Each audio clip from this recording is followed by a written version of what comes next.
ஆரோக்கியம் தரும் நம் பாரம்பரிய 10 சாதங்கள்.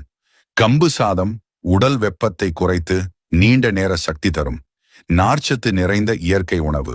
கேழ்வரகு சாதம் எலும்புகளை வலுப்படுத்தும் கால்சியம் நிறைந்தது, குழந்தைகளுக்கும் பெண்களுக்கும் சிறந்தது. தினை சாதம் இரத்த சர்க்கரையை கட்டுப்படுத்தி இதயத்தை பாதுகாக்கும், நீரிழிவு நோயாளிகளுக்கு ஏற்றது.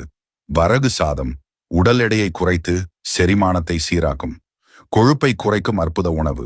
சாமை சாதம் இதய ஆரோக்கியம், மன அமைதி தரும், நரம்பு வலிமையை அதிகரிக்கும். குதிரைவாலி சாதம் கொலஸ்ட்ராலை குறைத்து உயர் இரத்த அழுத்தத்தை சமநிலைப்படுத்தும், குடல் ஆரோக்கியத்தை மேம்படுத்தும். மாப்பிளை சம்பா சாதம் உடல் வலிமை தரும், தசை வளர்ச்சிக்கு உதவும். உற்சாகம் நிறைந்த பாரம்பரிய சாதம். சிவப்பு அரிசி சாதம் இரத்த சோகை நீக்கும், இரும்பு நிறைந்தது, இரத்தத்தை சுத்தமாக வைத்திருக்கும். கருப்பு அரிசி சாதம் ஆன்டி